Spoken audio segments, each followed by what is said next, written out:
Kozhikode Thrissur medical കോളേജുകൾക്കാണ് bomb ഭീഷണി എത്തിയിട്ടുള്ളത്.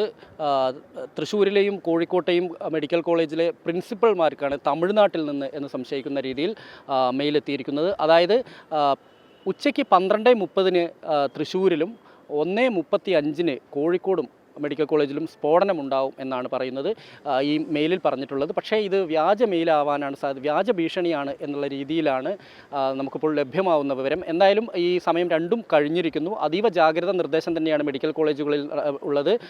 പോലീസും അതുപോലെ തന്നെ ഡോഗ് സ്ക്വാഡും ഇവിടെ വളരെ കൃത്യമായി തന്നെ പരിശോധന നടത്തിയിട്ടുണ്ട്. ഇപ്പോഴും ചില ഭാഗങ്ങൾ ഇപ്പോഴും പരിശോധന തുടരുന്നുമുണ്ട്. എന്തായാലും ഇത് നടത്തിയിരിക്കുന്നത് ഇസ്ലാമിക് സ്റ്റേറ്റ് ഖൊറാസൻ പ്രൊവിൻസ് എന്ന് പറയുന്ന സംഘടന, അതായത് ഇസ്ലാമിക് സ്റ്റേറ്റിൻ്റെ ഖൊറാസൻ പ്രൊവിൻസിൽ നിന്നും അതുപോലെ തന്നെ LTT, ഈ രണ്ട് സംഘടനകളാണ്, ഇവരുടെ പേരിലാണ് ഇത്തരത്തിൽ മെയിൽ വന്നിട്ടുള്ളത്. പക്ഷേ ഇത് വ്യാജ ബോംബ് ഭീഷണിയാണ്, ആളുകളെ ഭയപ്പെടുത്തുന്നതിന് വേണ്ടി മറ്റാരോ തയ്യാറാക്കിയ ഒരു ഗൂഢ നീക്കത്തിൻ്റെ ഭാഗമാണ് എന്നുള്ളൊരു വിലയിരുത്തലുണ്ട്. എന്തായാലും ഈ രണ്ട് മെഡിക്കൽ കോളേജുകളിലും പോലീസ് ഇപ്പോഴും അതീവ ജാഗ്രത നിർദ്ദേശം നൽകിയിട്ടുണ്ട്. എന്തായാലും ആളുകൾ കൂടുതൽ പാനിക്കാവേണ്ട, പരിഭ്രാന്തരാവേണ്ടതില്ല. വ്യാജ സന്ദേശമാണ് ഇത്തരത്തിൽ ലഭിച്ചിട്ടുള്ളത് എന്നുള്ളൊരു നിഗമനത്തിലാണ് എന്തായാലും പോലീസും അതുപോലെ തന്നെ മറ്റുള്ള അന്വേഷണ സംവിധാനങ്ങളും.